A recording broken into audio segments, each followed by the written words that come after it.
1, 2, 3. Balapan paling aneh. 1, 2, 3. Setar orang gila. Biarin! Kita start dengan gitu. Ya. MotoGP Balaton Park Ungari. Balaton itu nama danau sebetulnya. Yang di situ. Di Hungari. Itu tikungannya banyak sekali kurva. Kurva. Kurva Tuh bahasanya tuh nggak benar tahu. Hah? Oke. Moto3 Kiles dengan last lap yang extraordinary. Moto2 David Alonso rookie pertama menang tahun ini dengan lap terakhir extraordinary. Dipeluk sama Gigi Dalinya. MotoGP Marc Marquez bukan kabar baru. Skip. Kiles sama Alonso anak buahnya Marc Marquez. Kalau Kiles dia tour di manage sama Marquez brother, kalau David Alonso setiap latihan selalu dengan Kiles dan Marquez brother. Dan semuanya kemarin muridnya selesai satu di Moto3, satu di Moto2 dan gurunya of course selesai nomor 1 di MotoGP. Jadi ini ada 14 race back to back. 14 victory. Itu crazy, man. Dan ada rekor yang baru pecah, di mana satu pembalap berhasil menang 7 kali berturut-turut dengan manufacturer yang berbeda. Betul. Belum pernah terjadi loh. Track tidak cocok untuk MotoGP. Bahaya banget. Nanti kita explain. Terlalu ketat, sempit dan tikungan terlalu dekat satu sama yang lain, apalagi es. Iya. Ya, aku nggak ngerti juga kenapa. Karena kalau kamu lihat dari helikopter, mereka punya space-nya di situ banyak banget ijo-ijonya. Nggak tahu kenapa harus dibikin sesempit itu. Karena sebetulnya itu track-nya itu lahir khusus untuk mobil. Dan tempat SS itu ditambah 2 itu khusus atau banyak itu untuk MotoGP. Kalau enggak, bagian belakang terlalu kencang untuk motornya. Tapi balik lagi, kenapa Safety Commission atau waktu mereka gambarin track ini, kenapa mereka nggak usul-usul dari awal? Sebenarnya kan mereka udah punya pengalaman banyak sekali untuk gambar track. Tapi kalau ini lebih penting daripada semuanya, nah ini adalah hasilnya. Dan guys, banyak sekali pembalap yang komplain dan mudah-mudahan kita berharap dan berdoa supaya tahun depan SS tersebut diganti. Tinggal dibikin lebih panjang dan lebih open turnya, lebih lebar supaya kalau jatuh nggak terjadi seperti yang terjadi kepada Bastian ini kemarin. Itu ngeri banget. Di mana motornya cut, pembalapnya cut. Kalau ditabrak sama pembalap itu bisa fatal. Makanya mereka harus belajar. Kadang-kadang duitnya nggak penting. Nggak lebih penting daripada hidup orang. Enggak, kadang-kadang ini yang sedikit kritik ya. Buat Dorna, mereka tuh ekspansi, maksa ekspansi. Contohnya kayak di Hungari yang udah berantakan begini. Enea, lalu si Acosta. Itu kasus pertama. Kasus kedua, Kazakhstan. Nggak ready, dipaksa. Itu space-nya nggak cukup. Nggak cukup loh itu. Jatuhnya Acosta itu, kalau kamu lihat ya, kemarin beberapa motor itu belanja. Iya. Itu waktu masuk gravel itu dalam banget. Itu mendingan gravel lebih padat. Kenapa? Kalau masuknya dalam banget, nancap dan motornya bisa balik seperti Pedro Acosta kemarin. Dan dia untung dapat kameramen cuman di bahunya. Dan itu hajar fans dan itu kalau dapat kameramen di mukanya itu udah selesai. Dan itu Acosta jatuh di sebelah kanan ya. Kalau motor yang nimpa dia tuh bisa loh. Acosta yang bilang KTM itu adalah untuk macho man, gak perlu pakai slide control yang baru. Kemarin di kualifikasi eyesight-nya luar biasa. Kalau pakai slide control itu nggak terjadi, makanya safety dipakai. Ini tracknya yang berbeda sekali daripada kita biasa saksikan atau penggalami. Kenapa?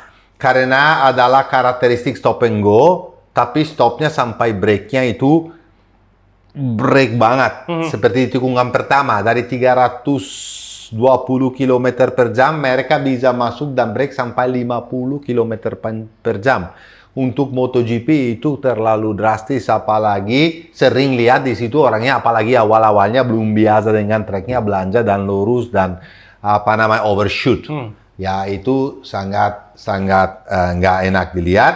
Di mana kemarin pembalap-pembalap pakai brake disc yang 340 atau 355. Yang pakai 355 terlalu sedikit. Kenapa? Kalau makin gede, masnya makin tebal. Untuk handle-nya di banyak case yang kemarin itu sulit. 340 choice-nya yang paling bagus. Masnya tapi rada lebih lebar. Artinya apa? Itu dari karbon, lebih lebar. Of course harus pakai yang lebih gede diameter supaya braking-nya itu lebih mantap, oke? Track di mana sulit sekali untuk overtake. Meskipun di race dan di Moto2 dan di Moto2 kita saksikan race yang luar biasa dengan banyak overtake, tapi untuk lakukan hal tersebut harus sangat presisi, harus sempurna braking-nya, harus punya skill yang luar biasa. Makanya Marc Marquez dengan relatif gampang bisa overtake Bezzecchi. Nanti kita bahas lagi.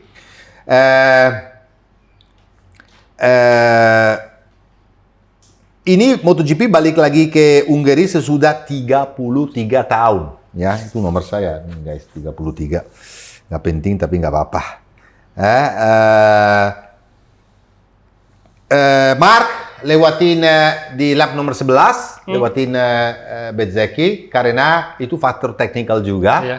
Dia adalah pembalap yang pilih salah satu pembalap ban yang medium ya. Ban yang medium di belakang, di mana awal-awalnya rada ketinggalan, tapi waktu Marco dan yang pakai soft drop, Marc itu bisa overtake, dan itu juga kecerdasan orang yang sempurna yang sekarang ini menguasai motor 110% dengan feelingnya yang luar biasa. Dan Pedro selesai ke posisi nomor 2 dengan nice pass ke Bez. Dan nanti kita bicara khusus soal Pedro dan Jorge dari P16 ke P4 itu luar biasa. Yang strike saya, yang bikin saya surprise, yang bikin saya kaget kemarin itu adalah beberapa. Tapi nanti aku bicara kalau udah masukin klasmen sementara. Berarti saya minta bantu sama Pando untuk masukin klasmen dari sprint race first, ya, hasil dari sprint race di mana Marc Marquez menang,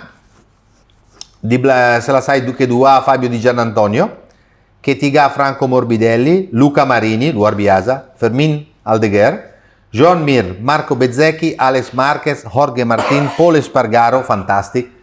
Raúl Fernández, Jack Miller, Francesco Bagnaia, disaster, nanti kita explain. Miguel Oliveira, Hai Ogura, Alex Rins, Pedro Acosta, dan Brent Binder. Pedro Acosta lumayan disaster gara-gara akibatnya dari sprint yang saya akan bahas sedikit nanti.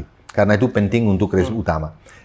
Apa yang surprise saya? Oke lah, Marc Marquez bukan surprise lagi. Ya, karena kita udah tahu. Ya. Yang surprise saya adalah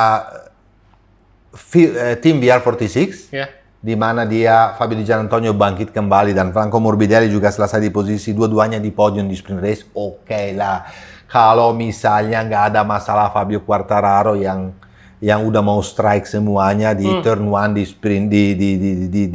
sprint race, mungkin yang selesai 2 ketiga Pedro sama Bez tetap mereka gara-gara juga Fabio harus mundur lagi dan sulit untuk susul kembali. Di sprint race cuma ada satu overtake, yang waktu Alex Marquez overtake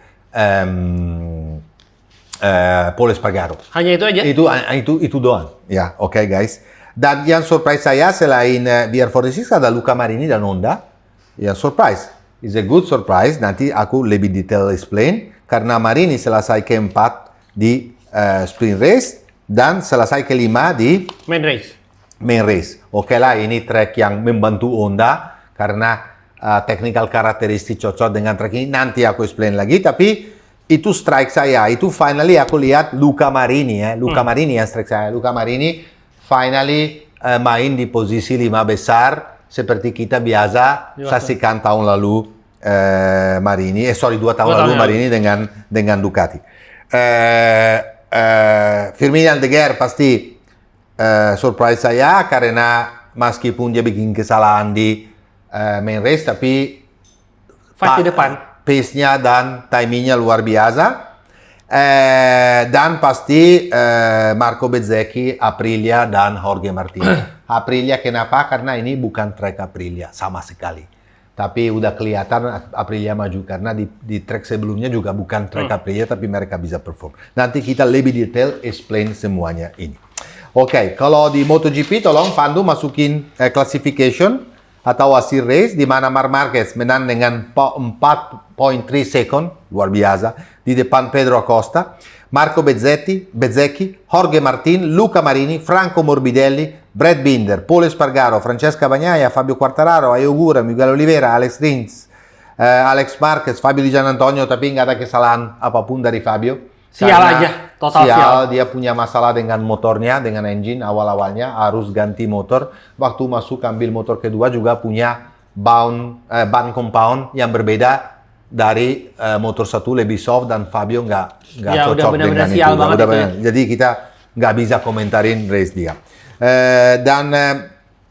Aku mau kasih tahu kepada semua orang yang sesuatu yang incredible dari Marc Marquez, tapi nanti aja deh, nanti aja kalau saya bicara tentang dia. Sekarang Pandu tolong masukin World Championship Classification atau klasmen sementara dari poin untuk Championship, di mana Marc Marquez leading 455 nilai. Ini sesuatu banyak. 175 di atas Alex. Marquez 280 nilai, jadi 170 nilai di atas di bawah Marquez. Bagnaia 228 poin dengan 227 nilai di jarak dengan poinnya sama loh. Marquez. Bezzecchi 197. Jadi Bezzecchi sekarang mengejar Pecco. Dan Pecco harus hati-hati meskipun Pecco bilang dia ketemu sesuatu, nanti kita explain. Morbidelli 161. Pedro Acosta 104, Morbidelli 161, Di Giannantonio 154, Aldeguer. Jadi kita kalau lihat ada Ducati, Aprilia, KTM, Ducati. Ya. Oke, guys. Sebelum aku bicara panjang lebar tentang apa yang terjadi di race kemarin, aku mau step back sedikit dan bicara soal sprint. Karena ada banyak hubungan antara sprint sama main race. Biasanya kan saya nggak gitu, saya loncat-loncat. Tapi kali ini aku maunya kenapa? Nomor satu, aku mau bicara soal Pedro. Pedro yang sebetulnya bisa menang kemarin. Kalau dia itu nggak bikin semuanya berantakan. Kenapa, bro? Ini track baru. Track baru di mana pasti prestasi bisa di level. Kenapa? Karena semua orang harus mengadaptasi diri sendiri dan setup motornya. Pol Espargaro udah tes di sini dengan MotoGP 2 minggu sebelumnya. Jadi udah punya data-data. Pedro langsung kencang dari FP1, FP2, sebelum kualifikasi dia leading dan punya single lap very fast dan punya race pace sama persis kayak Marc Marquez. Jadi sayang banget dia buang semuanya karena waktu di kualifikasi. Di kualifikasi sangat bikin kecewa. Nomor satu karena dia udah punya pengalaman di MotoGP. Betul nggak, bro? Iya, udah 2 musim. Dia udah, ya betul. Nomor dua, karena di tempat di mana dia bisa strike back atau di mana dia bisa tunjukin kepada orang bahwa dia punya kelebihan, itu dia harus ambil kesempatan tersebut, bukan buang seperti. Dan dia kadang-kadang terlalu overconfidence, mikir bahwa wah aku nggak mau pakai slide control karena real man don't do that. Tapi kemarin what's happened? Waktu di kualifikasi dia eyesight, berarti slide eyesight, dia itu membuang motor ke kepala Joao yang beruntung. Dan selain itu dia belum cetak waktu, harus lari, motornya hancur, harus balik ke pit untuk ambil motor nomor 2 dan tahu sendiri kalau udah jatuh kayak begitu nggak mungkin kamu bisa dapat pole position lagi karena mau atau nggak mau dengan motor yang kedua setting feelingnya beda, bukan beda. mungkin feelingnya sama diri sendiri juga karena habis jatuh dan dia selesai di P7. Yang ini sayang banget.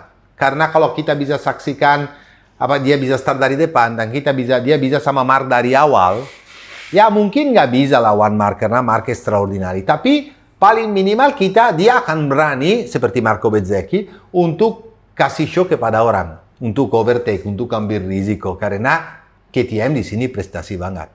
KTM kita tahu semua itu adalah motor yang sangat strong di braking dan adalah motor yang sangat gampang di pick up dan dia punya akselerasi sama speed yang luar biasa. Jadinya di track yang stop and go seperti ini sebetulnya Pedro Acosta bisa lakukan sesuatu. Jadi show-nya dipotong gara-gara dianya sendiri, kebegoan sendiri. Ya.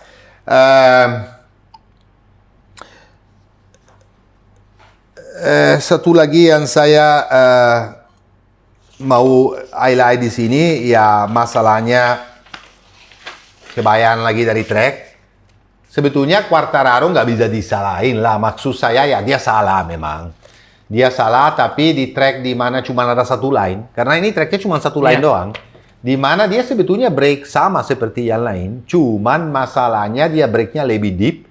Dan waktu itu dia udah nggak ada visual, nggak bisa masuk tikungan karena terlalu di dalam. Dia pintar sekali untuk hindari terbakin motor yang lain. Dia lepas brake depan, lurusin motor dan shoot out. Tapi dengan itu tetap aja dia bikin berantakan. Dia nyangkut. Ke Enea. Ini sesuatu yang kita harus bicarakan, bro. Karena dia punya visor depan motor ya. Windscreen-nya itu nyangkut di winglet KTM-nya. Winglet KTM-nya sekarang sama kayak Ducati. Iya. Kita nggak tahu kalau material atau tebelnya sama. Tapi aku pernah lihat Gigi Dell'Igna pernah bilang bahwa winglet belakang sebetulnya nggak bahaya.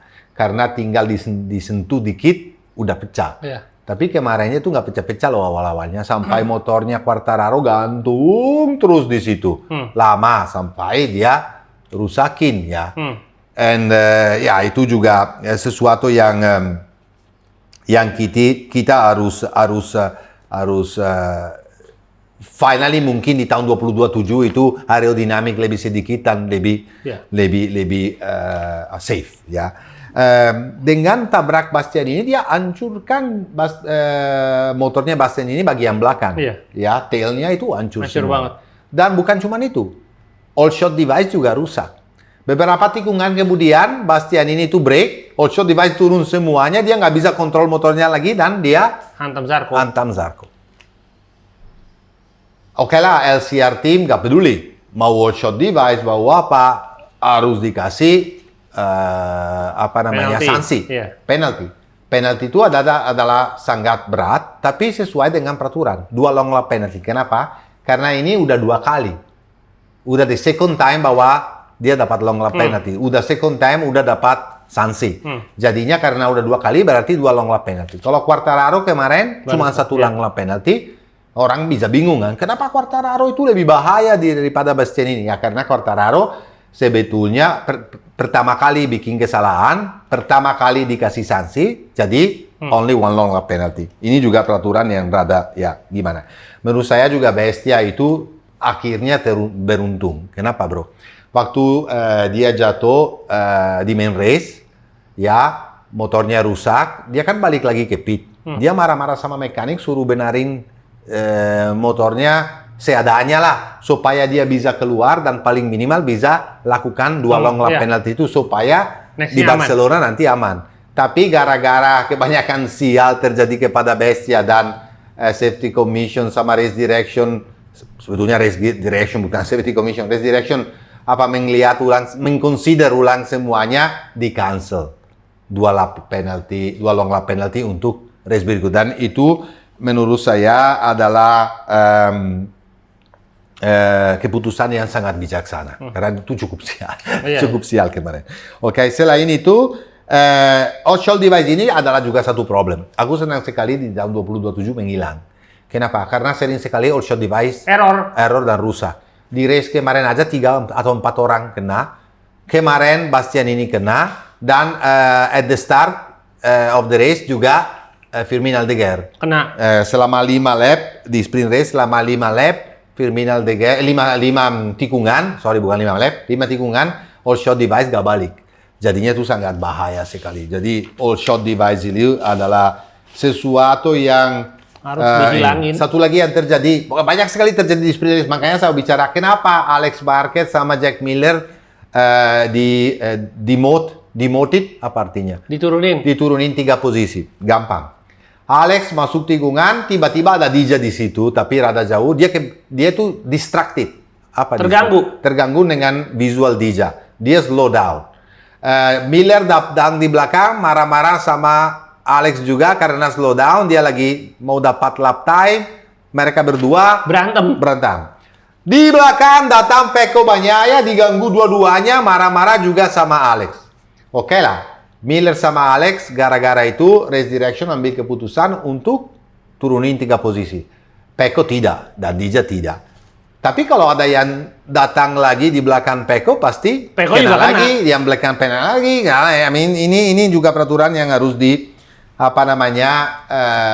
lebih teliti untuk ambil keputusan tersebut. Karena saya rasa Alex memang bikin kesalahan, tapi Alex ini terakhir, bro, sorry to say, but lagi jelek banget ya, Yang kemarin juga dari race sebelumnya juga nggak fokus di Austria. Dia bilang di Austria kesalahan saya total karena saya fokus, saya nggak bisa dapat pace, saya nggak bisa mental saya nggak free. Dan di sini dia bilang ini bukan track saya banget.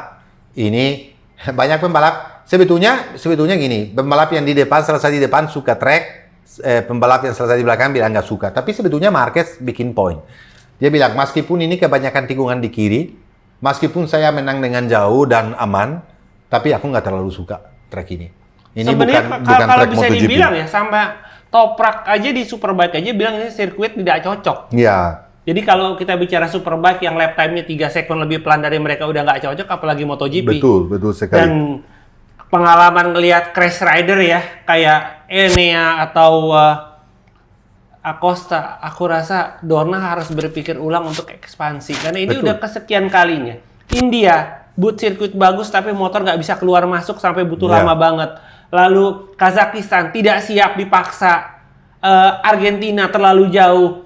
Maksud kita tuh lebih baik harus mikirin keselamatan pembalap juga, keselamatan fans juga seperti di Argentina yang terlalu berbahaya. Jadi ketimbang ekspansi, kadang-kadang aku lebih berpikir kadang-kadang lebih baik back to back race di sirkuit yang sama, kadang-kadang masih lebih masuk akal daripada begini. Ini terlalu serakah guys. Jadi by the way, kalau mau kemana-mana bukan halangan, ya nggak? Selama ganti olinya rutin. Jadi kayak Alex Marquez tuh udah low side, masih bisa bangkit dapat poin gara-gara ganti oli, jadi rutin pakai Federal. Oke? Nah, oli tersebut, ya kan, Federal Oil itu bisa membuat motor tetap dingin, hemat BBM, dan tarikannya juga tetap enteng untuk kenyamanan berkendara. Nah, setiap ganti oli di Federal Oil Center, kita bisa langsung dapat pulsa gratis. Nah guys, ini lumayan. Lu bisa beli pulsa gratis, dapat pulsa gratis kalau ganti oli di Federal Oil Center buat nonton MotoGP. Ingat ya, di Spotify sama gua. Motor jadi prima, komunikasi juga lancar, oke? Untuk info lengkap, langsung aja ke website promofederalmatic.federaloil.co.id. Oke guys, lanjut. Kita rekap soal sprint race. Yang terakhir, kalau kita harus rekap adalah Marc Marquez, Alien.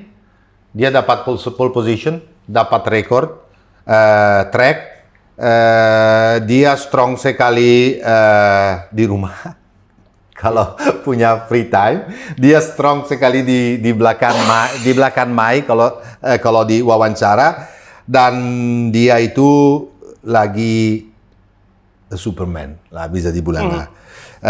Ini adalah kebenaran. Orang mau bilang apa juga ya, fakta lihat 14 race terakhir dan ambil keputusan sendiri, ya, kesimpulan sendiri. Dija bangkit kembali, Morbi oke, Bez dan Pedro sayang sekali, Marini Mir bagus banget, selesai di posisi 4 dan ke-5.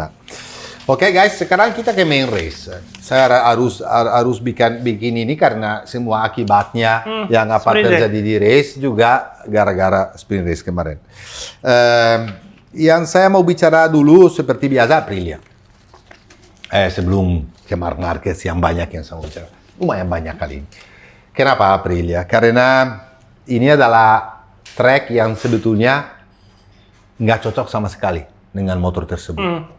Di mana kamu tahu Aprilia dari awal itu kalau braking selalu punya masalah. Moving a lot, susah untuk berhentiin motornya. Dan di sini karena brakingnya itu sangat keras, Aprilia tapi perform luar biasa. Pick up-nya bagus, akselerasi bagus, nggak goyang-goyang dan sangat smooth. Jadinya apa? Aprilia step up. Banyak sekali step up-nya. Kalau kamu lihat step up-nya banyak sekali juga dari Jorge Martin. Yang sangat cepat beradaptasi. Ya dia juara dunia, jangan lupa. Enggak, tapi ini dia lagi lewat Marco Bezzecchi yang lewat awal-awalnya. Tapi Bezzecchi untuk dapat konsistensi ini, Bezzecchi itu harus diakuin. Terakhir ini konsistensi luar biasa. Mau hujan, mau kondisi apapun, Bezzecchi selalu di depan. Ya, Martin itu aku ekspektasi dia bisa bagus ya, tapi secepat ini aku bingung juga. Tapi harus ada faktor yang penting sekali sekarang ini. Aku akan bikin kamu senyum, my friend. Ini bukan cuma kerjaan dari Bezzecchi, ya, di mana dia itu kerja sendiri sama tim yang luar biasa untuk mendapat motornya di posisi ini. Jangan lupa bahwa Martin itu weekend ini nggak gampang. Dari Jumat sampai kualifikasi terrible, di sprint race terrible. Dia cuman bisa dapat feelingnya baru di race. Seperti kemarin saya bilang, dia nggak boleh jatuh. Dia harus pakai semua free practice, semua kualifikasi sprint race itu untuk dapat pengalaman supaya feeling dengan motornya jadi satu. Dan itu kelihatan banget di race. Dari belakang dia bisa selesai keempat. Yang harus berterima kasih banyak Aprilia selain timnya, selain Starlacchini, bahwa menurut saya Starlacchini did a great job on the engine and everything. Dia harus berterima kasih dengan Lord. Ya, karena guys gini. No, I'm not joking. Yeah, I'm serius banget. Lord Savadori, dia itu waktu Martin absen, di setiap race, guys, wah Savadori di belakang, Savadori nggak bagus. Guys, kalian nggak ngerti kerjaan dari tester. Dia itu nggak boleh, tujuannya nggak boleh posisi. Tujuannya adalah mendevelop motornya. Dan Aprilia membawa banyak sekali part yang baru dites oleh Sava. Waktunya dia mengganti Martin di race. Jadi segala macam itu ditaruh di motornya Lord. Jadi Lord itu nyoba part A, part B, part C, part D, semua itu di Lord.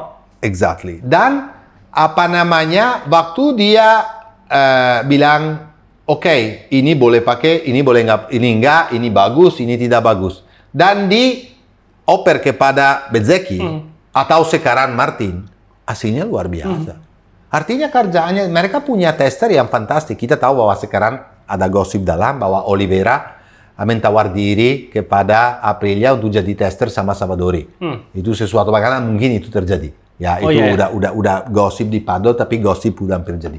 Jadi Aprilia lagi apain? Lagi investasi habis-habisan supaya bisa membawa motor. Kenapa? Dia punya pembalap, bro. Dua-duanya fantastis. Bezzecchi mau dibilang jelek? Enggak lah. Bezzecchi bagus banget. Jorge Martin juara dunia. Dia bawa Starlacchini. Savadori sekarang mau ambil Oliveira. Banyak sekali spare part yang dibawa. Manajemen tim luar biasa dibawa Massimo Rivola. Kecepatan untuk dapat solusi masalah dan feedbacknya sekarang jauh daripada sebelumnya. Jadi kerjaan ini semua komponen ini jadi satu dalam artinya mereka punya satu tujuan dan satu fokus dan satu arah. usahakan diri untuk jadi juara dunia. Dan jangan salah, Gigi Dell'Igna bilang sesuatu. Kalau sekarang kita lihat, karena kita Ducati harus kerja lebih keras. Nanti kita bahas kenapa. Kenapa? Kerja lebih, nanti aku bahas soal market. Lebih karena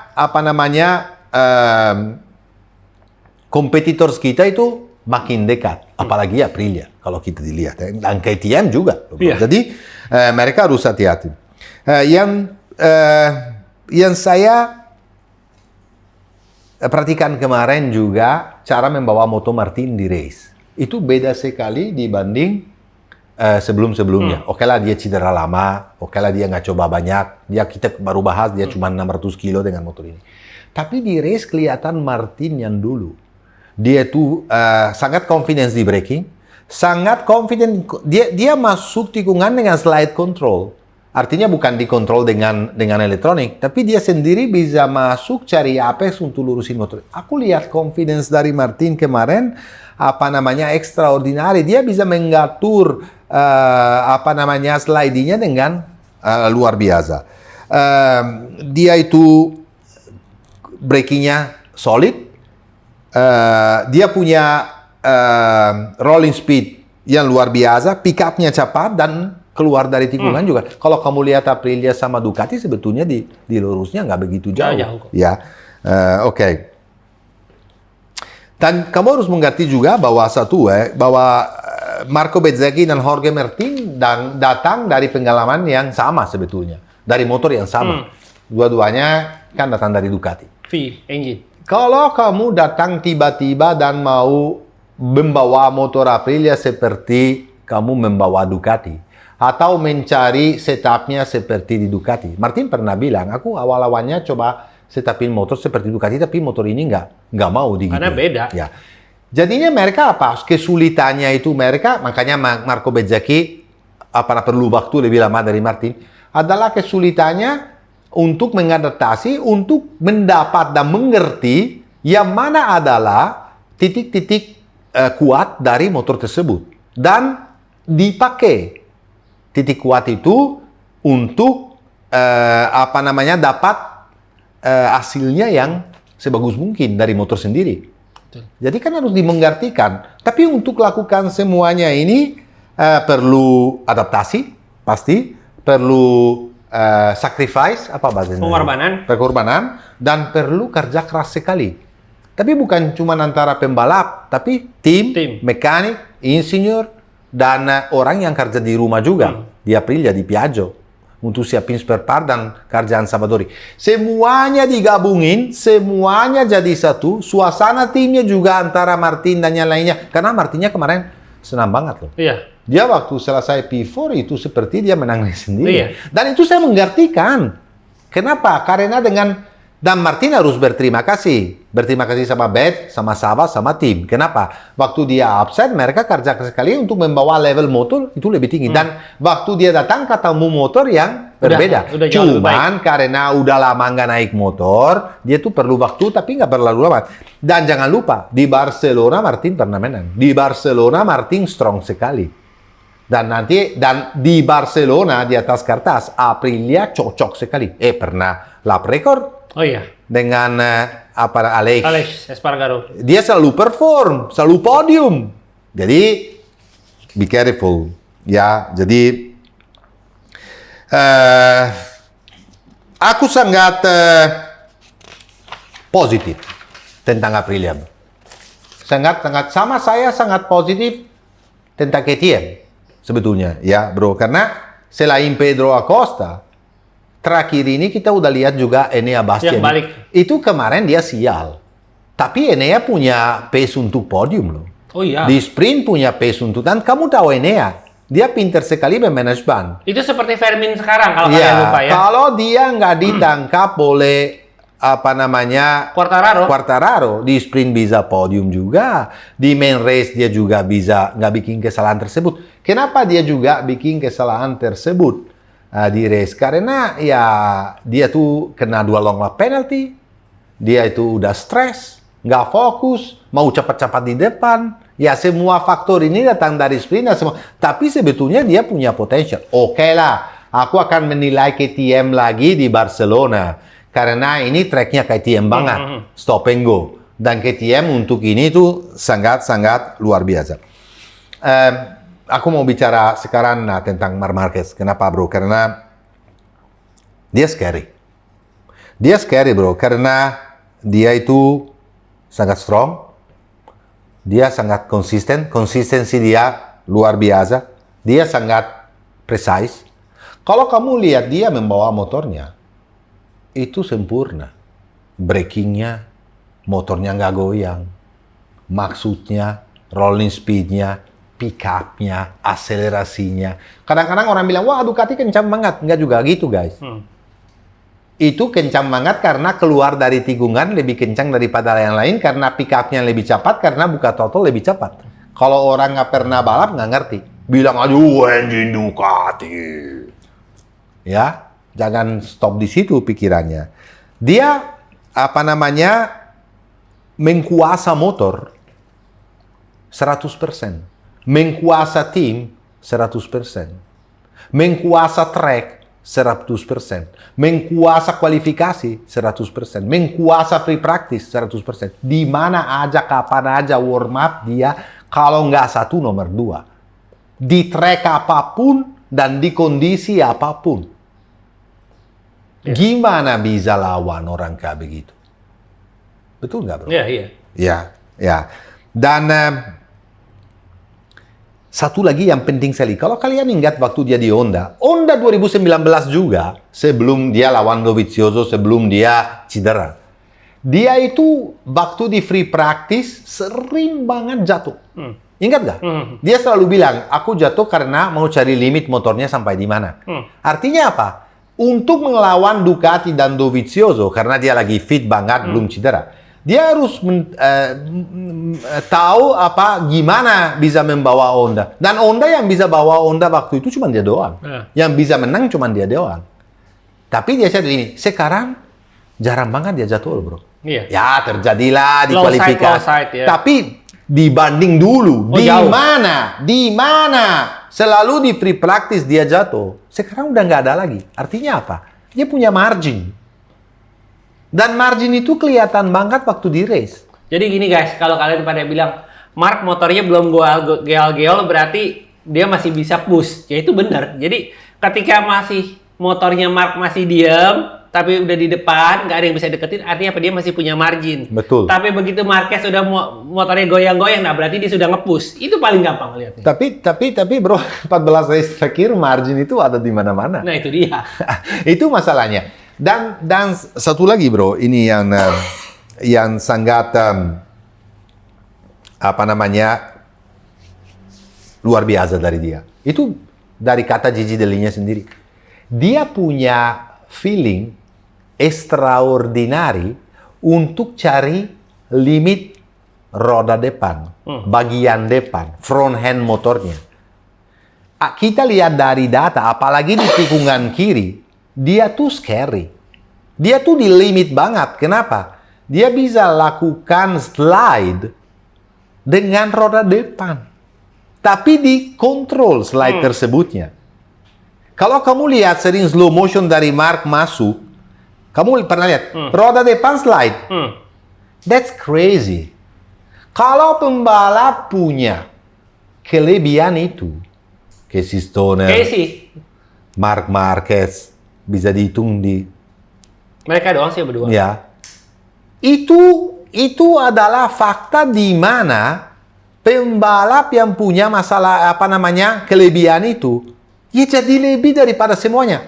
Bro, dia kemarin start very well di race sebetulnya, tapi dia bikin kesalahan sedikit karena lebar, udah mau tabrak Bezzecchi, dia lost 2 position, tapi dia bisa mengembali dengan tenang. Waktu dia mau dekatin Marco di lap 11, waktu bannya udah mulai bagus, dia dekatin. Oke lah, Marco Bezzecchi luar biasa. Karena dia kasih hati full. Marc di pas dan dia coba fighting. Oke lah, bisa fighting cuma, tapi dia usahakan. Makanya saya suka Marco Bezzecchi. Dia bisa overtake, dia bisa gap. During the race, kapanpun dia mau cetak waktunya kencang, dia cetak. Waktu Pedro Acosta datang ke belakang dijauhin dengan lapnya yang luar biasa. Lap nomor 26 dia dapat 1:37,8.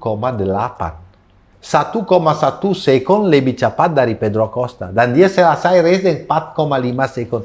Di lap yang terakhir di mana dia nggak perlu. Di sektor pertama dia udah dapat red sector. Oke lah, lap paling kencang dia dapat di lap 12. 1:37,6. Tapi bro, di lap terakhir, lap ke-26, kamu bisa cetak waktunya kayak begitu. Artinya apa? Lo punya margin. Jadi ini sebenarnya kalau kita di TV, di rumah hanya lihat, oh ya gila, last lap kenceng banget. Ya. Tapi kalau buat pembalap yang lain kan data-data itu kan dipelajarin sama tim-tim lain. Betul. Nah itu yang disebut side-war dari Mark. Jadi dia akan kasih lihat ke semua pembalap, betul. Last ini betul lap sekali. aja, mereka tuh akan membaca sampai sebisa begini di last lap. Berarti gimana dia di awal lap kalau dia mau nge-push? Atau gimana kalau orang mempres dia? Kalau dia lagi di kondisi seperti kemarin ya. Ini buat kita ya hanya sekedar last lap, tapi buat tim, buat mekanik, itu garuk-garuk kepala. Ini kok bisa begini caranya? Nah itu namanya itu ban goib. Motor goib. Satunya lagi yang saya mau tambahkan, karena kemarin banyak yang bingung itu. Dia nggak gampang, tapi dia bisa jadi juara dunia di Misano. Nanti aku kasih tahu data kenapa. Kalau misalnya dia bisa lakukan itu, banyak orang aku baca, wah, gimana dong di rumahnya Valentino sendiri jadi juara dunia ke-9 kali. Terlaluan. Sebetulnya bukan di rumahnya Valentino sendiri. Itu rumahnya Ducati juga. Rumahnya Gresini juga. Rumahnya Gresini juga. Kenapa sih selalu membawa masalah kayak begini? Gini, sekarang Alex adalah di bawah 175 poin dari Mark. Mark untuk jadi juara dunia harus punya 222 nilai lebih daripada yang kedua. Yang di posisi mau Pecco atau mau Alex. Berarti ada 47 nilai. Yang berarti 23,5 nilai lebih banyak dari Alex 2 race berikutnya ini. Maunya di Barcelona. Oke lah, kalau kita lihat tren Alex, bisa-bisa aja. Tapi nggak gampang. Kenapa? Karena next race di Barcelona. Alex bagus di situ. Dan oke lah, apapun bisa terjadi. Tapi saya nggak berharap. Kenapa Alex bagus di Barcelona? Ingat guys, waktu dari GP23, dia naik GP24 pertama kali. Adalah di Barcelona. Barcelona tes. Dia fastest. Marc Marquez saja nggak bisa lewatin dia. Selama 2 hari dia P1 terus. Jadi makanya aku bilang kesulitan Marc untuk jadi juara dunia di Misano sangat besar. Tapi kemungkinan besar dia bisa jadi juara dunia di Japan itu sangat realistik. Oke?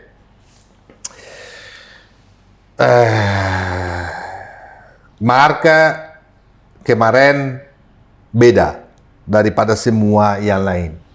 Mark kemarin bisa overtake dengan lumayan gampang.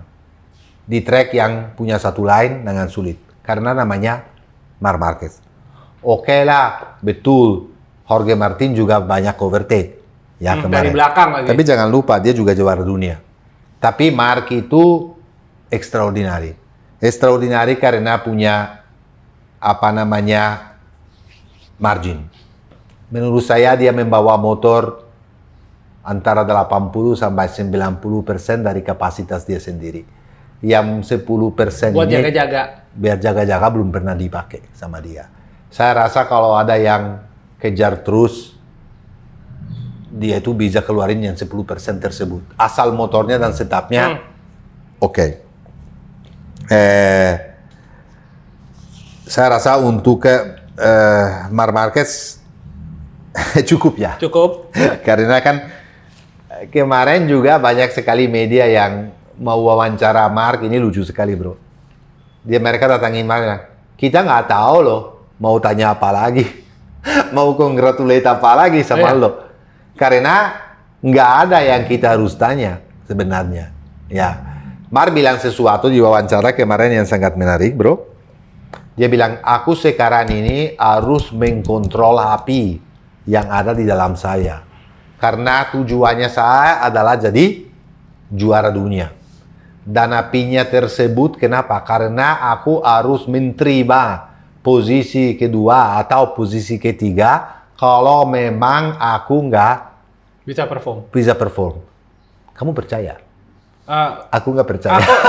Aku nggak percaya dia terima. Kapan dia nggak bisa perform? Nggak gini, ada, bro. Karena Marquez itu kan udah seperti pejabat kan cara ngomongnya. Jadi apa namanya bener-bener ngelesnya kanan kirinya itu pinter banget gitu. Kalau bisa dipersulit kenapa harus dipermudah? Kan itulah ala Mark. Jadi contoh seperti winglet. Kita bicara winglet ala Mark. Ketika winglet baru diumumin, Peko langsung bilang, aku nggak mau pakai winglet. Aku mau pakai yang lama. Cara Marquez menjawab kan, ya nanti kita pertimbangkan lewat sidang paripurna apakah saya pakai atau enggak. Waktu ditanya ketemu Rossi, kenapa nggak nengok? Ya enggak tahu kok, tanya saya. Jadi omongan Mark itu 90% jangan terlalu dipercaya, 10% mungkin dia bohong. Lanjut. Pokoknya kamu mau kasih dia apapun sama Mark juga jadi juara, man. Sulit itu. Satu lagi yang antara pembalap yang bikin saya kaget kemarin atau surprise apa ya? Surprise adalah Pol Espargaro. Sorry to say. Reporter DAZN. Ya, aku lupa tadi mention. Reporter DAZN, tester yang kencang sekali. Dia selalu perform. Oke lah, dia di sini pernah test. Ya, dia udah tahu tracknya segala. Tapi beda loh. You test sendiri dan waktu harus turun dan keluar biji besar di race atau di sprint atau di kualifikasi itu sesuatu banget. Waktu di sprint aja Alex setengah mati overtake dia. Aku di race betul. Peko nggak bisa overtake dia. Gini, saya mau kasih tahu satu guys. Paul masih terasa bahwa dia itu adalah pembalap. Makanya kemarin dia tawar diri kepada Ducati Aruba untuk jadi teammate-nya Bulega tahun depan. Tapi ya, karena ini terlalu banyak mintanya, Ducati step back sedikit. Tapi sebetulnya Pol Espargaro lagi, dia tawar diri juga ke MotoGP ya. Dia lagi cari seat untuk balik balap. Dan menurut saya itu sangat pantas. Nah, nomor satu karena dia juara dunia ya. Bukan di MotoGP, tapi di Moto2 dia juara dunia. Dengan Sito Pons waktu itu ya. Selain itu, lihat prestasi dari kemarin, di mana dia bisa selesai dengan sang juara dunia 2 kali ya. Sorry to say. Kalau itu bukan pantas ya apalagi ya. Luca Marini, Honda, terakhir ini Honda lebih bagus dari Yamaha. Tapi jangan menilai Honda cuma di track kemarin. Menurut saya Honda di track kemarin sangat dia punya karakteristik yang sangat cocok dengan track seperti begitu. Di brake-nya bagus, dan dia punya lincahnya antara es kecil atau tikungan itu bagus banget. Waktu Marini juga brake masuk dan dia banting motor kiri karena itu Honda beautiful. Dan itu adalah karakteristik yang selalu Mark pakai waktu di Honda. Karakteristik yang bagus itu tetap Honda pegang. Dan kemarin luar biasa, tapi harus bicara soal Marini. Kenapa? Kemarin dia punya, bukan cuma kemarin, cara kerja dia untuk hasil ini, itu datang dari lama. Dia nggak seperti Mir, eksplosif di mana, Mir juga jatuh di mana-mana, kemarin juga jatuh. Iya, jatuh lagi. Tapi dia itu step by step, dia mengerti motornya, kerja keras sekali sama timnya, untuk mendapat step by step hasil yang lebih bagus dan kemarin kelihatan. Dan Marini itu belum pernah jatuh loh musim ini. Gini bro, dia itu punya konsistensi kemarin, dia punya speed, konsistensi dalam artinya kerjaan sampai sekarang konsisten banget, punya speed, dan dia itu orangnya sangat cerdas. Kamu tahu Marini sangat cerdas, dan dia tuh bukan pembalap yang kaleng-kaleng atau pelan. sama sekali. Cuman Luca Marini perlu semuanya sempurna sesuai dengan feeling dia untuk membawa motor 110% dan selesai di depan. Dan kemarin di sprint juga selesai di depan Mir. Di race selesai Honda paling bagus. Iya. Kalau kamu lihat awal-awal championship ini, dia Honda paling jelek.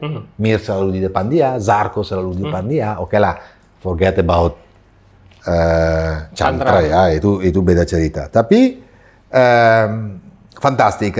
Kita harus angkat topi. Yang saya nggak setuju juga kemarin yang terjadi swap position antara Marini sama Morbidelli. Marini mau overtake Morbidelli dan masuk lumayan kencang. Morbidelli lihat Marini di samping. Kalau Morbidelli tutup tikungan, dua-duanya bisa jatuh. Jadi Morbidelli ambil kesimpulan paling bijaksana, lurusin motor untuk cut. Kalau nggak jatuh dua-duanya. Iya. Oke. Kemarin, ini biasanya aku Simon Crawford respect banget. Menurut saya seri ini sih kacau. bagus banget. No, in general ya. Selama ini. In general dia fantastic, much better than before. Ya, jadi dia ambil keputusan semuanya dan dia adalah orang yang sangat dekat dengan pembalap dan sering ajak mereka bicara.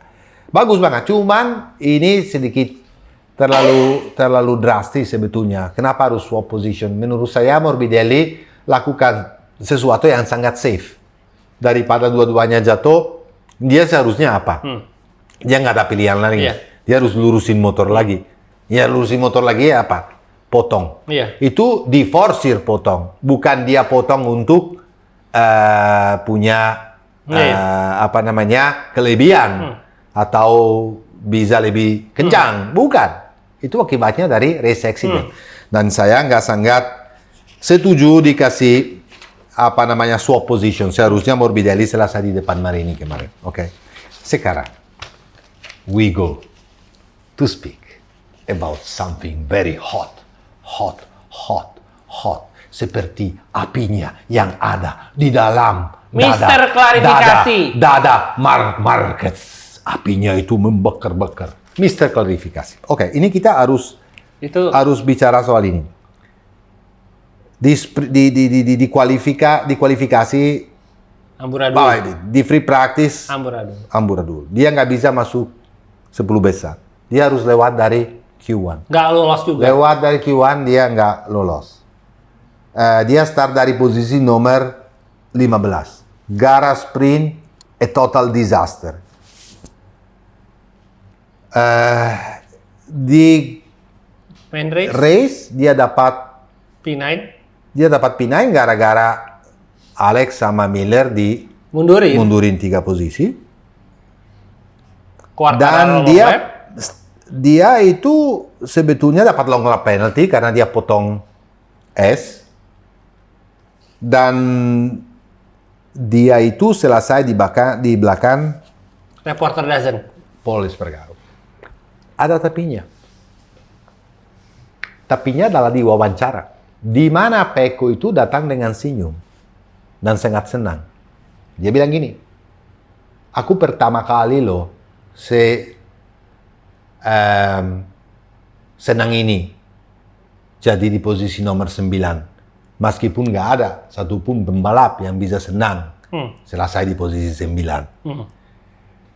Kenapa? Karena di race itu motor saya enak banget. Aku bisa break di mana aku mau, seperti biasa. Aku bisa mengkontrol motor, menguasai motor seperti tahun lalu. Dan saya punya feeling sangat-sangat baik. Oke lah, saya perlu adjust diri dengan setup baru ini.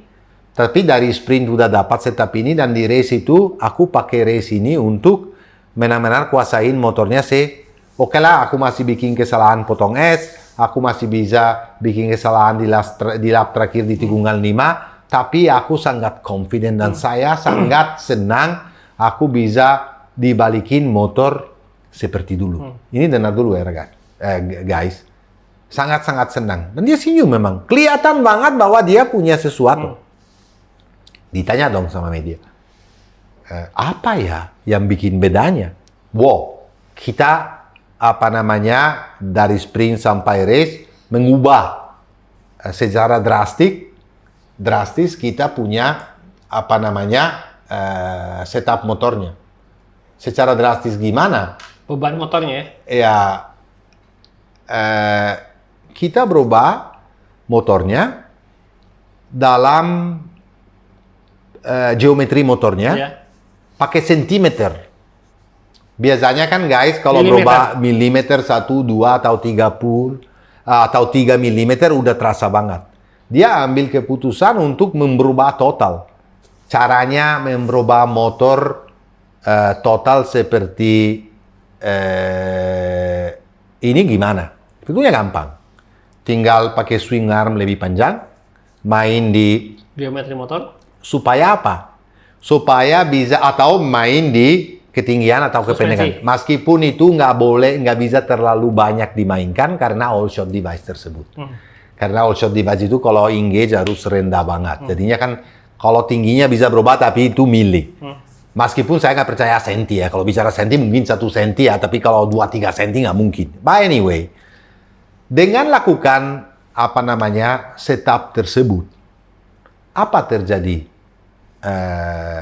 di motor tersebut? Bahwa titik berat motor itu bisa dipindahin di depan atau di belakang. Di depan kalau mau front handnya itu lebih stabil, lebih kokoh. Jadi semua pembalap harus kasih tahu ya guys, semua pembalap selalu mereka cari feeling dari front handnya supaya mereka bisa menguasai motor seenaknya dan feedbacknya itu safety. Jadi Pecco itu kan selalu punya masalah dengan front handnya. Dia bilang braking-nya gara-gara segala macam engine baru, braking-nya itu engine brake mungkin nggak se-invasif dulu, engine brake-nya terlalu longgar, jadi aku masuknya dengan harus brake lebih banyak, masuknya terlalu kencang, front hand-nya hilang-hilang. Dengan mengganti titik berat motor ini, dia bisa dapat feedback-nya yang fantastik, dia bilang. Media yang tanya, kenapa tunggu sampai sekarang? Kenapa nggak dilakukan sebelum-sebelumnya? Dan jawabnya sangat-sangat benar menurut saya. Dan saya percaya dengan Pecco. Aku percaya. Karena itu bijaksana dan Pecco itu jujur juga. Ya, Pecco orang jujur, gentleman. Dan itu beneran karena saya pernah balap, saya tahu. Dia bilang gini, ya kenapa saya nggak lakukan dan kita nggak lakukan sebelumnya? Karena selalu aku tuh fight untuk podium. Betul juga. Iya. Mau sejelek apapun dia itu bisa selesai di podium. Dan di championship di urutan ketiga. Kalau di urutan ketiga berarti fight di depan dong. Kalau nggak, jadi dia nggak berani eksperimen. Dia bilang, aku nggak berani eksperimen dulu. Karena masih fight di situ. Aku fight untuk also posisi. Tapi kemarin, dari disaster di free practice, dari disaster dari kualifikasi, kita ambil keputusan ya udah coba aja. Drastik gantinya. Itu bisa terjadi. Jadi kita nanti akan saksikan kalau memang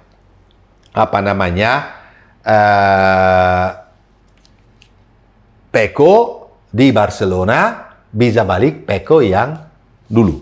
Oke, guys? Karena dia udah nggak ada beban. Ya, ini soal Pecco udah selesai di sini karena ini cukup tapi cukup dalam dan cukup teliti yang saya kasih tahu kepada kalian. Satu lagi yang saya lupa sampaikan sebelum saya bicara Yamaha Quartararo adalah aku sangat surprise juga kemarin lihat di track yang sangat sempit, sangat dengan banyak tikungan, di mana elektronik motor GP itu kerja dengan extraordinary. Oh, iya. Selain kita nggak lihat iSight satupun loh kemarin, kecuali Acosta yang memang dimatiin nggak pakai ya.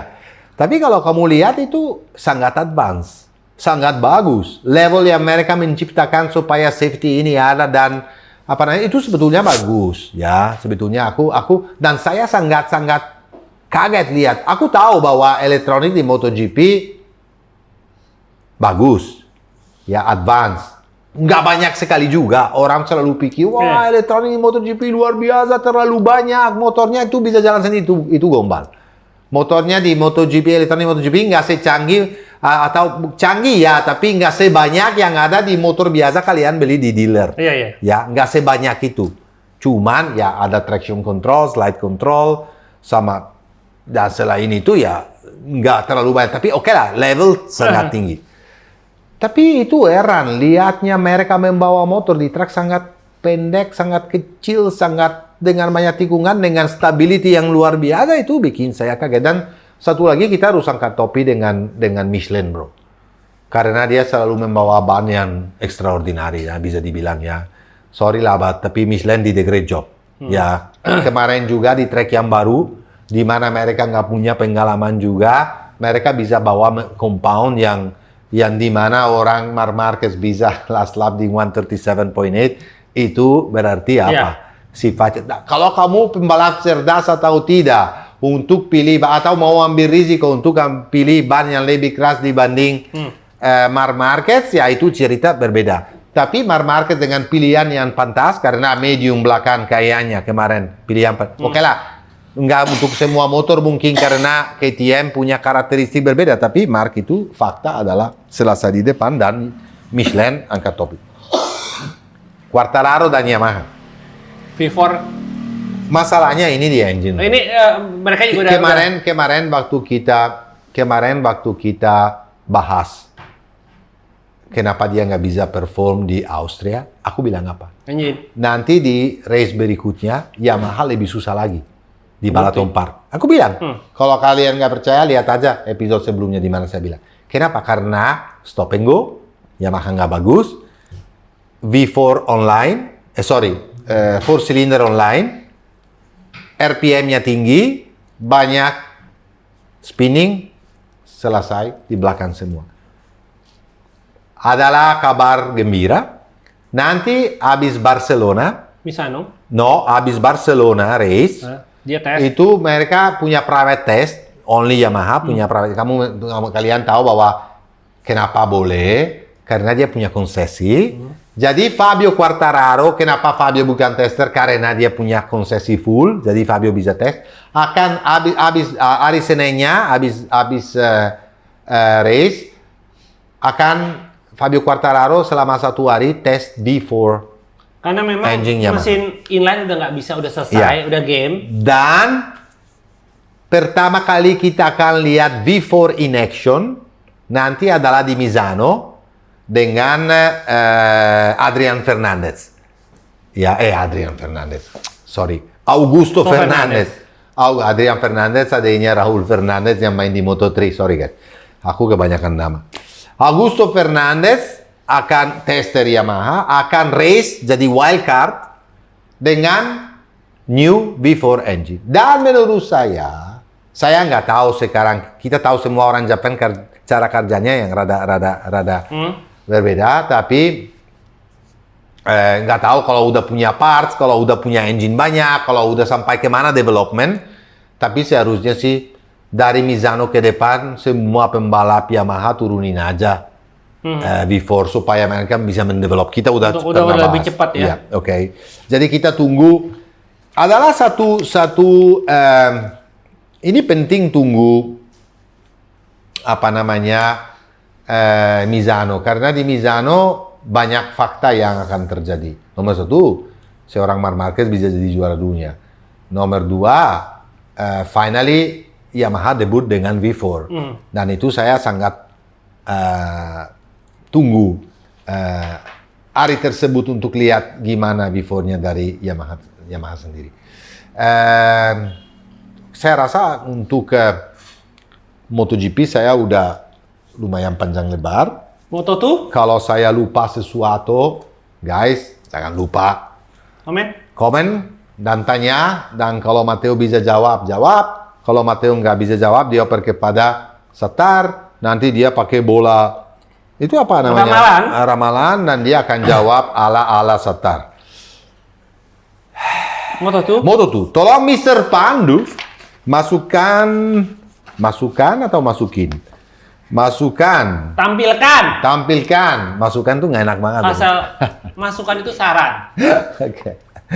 Tampilkan klasmen race Moto2 sesudah 22 laps 89,65 km. Di mana rookie David Alonso, juara dunia Moto3 tahun lalu, dengan CF Moto Aspar Team, which is the same team, tim yang sama yang dia pakai di Moto3, dia finally tahun ini bisa jadi juara race. Guys, udah kelihatan bahwa dia udah mau jadi juara race beberapa kali. Cuman karena dia maksa, seperti di race kemarin, lap-lap terakhir itu dia jatuh. Tapi kali ini dia, menurut saya, fantastik, bro. Nomor 1 karena dia, kalau saya nggak salah, start dari P6. Ya. Aku lupa, tapi kalau saya nggak P6 atau P7. P6 lah. Dari belakang, awal-awalnya dia lebih konservatif di belakang Dixon sama Beyer, tapi kalau udah tinggal 4 lap terakhir, dia overtake di posisi nomor 3. Dia datang dengan pace yang luar biasa menurut saya. Dia lap after lap much faster dari Moreira di depan dan Manuel Gonzalez dan Moreira itu fight or race sampai mereka swap position. Dia datang overtake dua-duanya dan di tikungan terakhir hampir kesalahan di tikungan terakhir karena dia kelebaran tapi masih bisa tutup lainnya sampai Moreira udah mau tabrak dan foto finish luar biasa. David Alonso bisa menang, Diogo Moreira bisa. Sebetulnya Manuel Gonzalez nggak terlalu senang kemarin karena Diogo itu rada kasar, tapi menurut saya kasar itu masih normal. Dan saya senang sekali karena kamu tahu pembalap favorit saya di Moto2 adalah Diogo Moreira dan Marcos Ramirez. Diogo Moreira dan David Alonso dan dua-duanya kemarin selesai di podium. Orang Kolombia pertama kali menang race di Moto2. Nomor 2, Diogo Moreira, orang Brazil. Nomor 3, orang Spanyol, Manuel Gonzalez. Guys, Dixon bagus kemarin. Ini Dixon adalah pembalap yang ada di depan atau tiba-tiba di bawah. Tiba-tiba dia kemarin whole shot, start di depan dan fight dengan luar biasa. Tapi konsistensi dari pembalap ini yang selesai di posisi nomor 4 itu kurang. Tahun depan dia di Superbike ya? Iya. Colin Beyer selesai kelima, rookie, fantastik. Aaron Canet awal-awal race di depan di posisi 4. Terus tiba-tiba mundur. Konsistensi.